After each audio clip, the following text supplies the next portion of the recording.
Pharmaceutical companies ఏదైతే vaccines తయారు చేస్తాయో, ఏవైతే పాండమిక్ రిలేటెడ్ మెడిసిన్స్ తయారు చేస్తాయో, ఈ ఫార్మాసిటికల్ కంపెనీస్ అన్నీ కూడా ఈ pathogen access and benefit sharing సందర్భంగా, అంటే ప్యాథోజన్ యాక్సెస్ మరియు బెనిఫిట్ షేరింగ్తో వీళ్ళు 20% వాళ్ళు తయారు చేసిన 20% వాళ్ళు తయారు చేసిన వ్యాక్సిన్స్ కానీ మెడిసిన్స్ కానీ WHOతో షేర్ చేసుకోవాలి.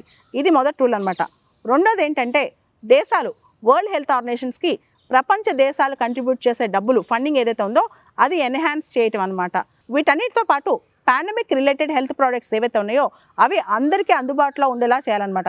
ఏదైతే వ్యాక్సిన్స్ కానీ డ్రగ్స్ కానీ మెడిసిన్స్ కానీ ఏవైతే అవి అందుబాటులోకి వస్తాయో, ఏదైతే అవైలబుల్గా ఉన్నాయో అవి ధనిక పేద దేశాలు తేడా లేకుండా అందరికీ అందుబాటులో వచ్చేలా వరల్డ్ హెల్త్ ఆర్గనైజేషన్ ప్రయత్నం చేస్తుందన్నమాట. మనందరికీ తెలుసు భవిష్యత్తులో ఎలాంటి కొత్త వైరస్ వస్తుందో, ఎలాంటి పాండమిక్ వచ్చిందో ఎవరికీ తెలియదు.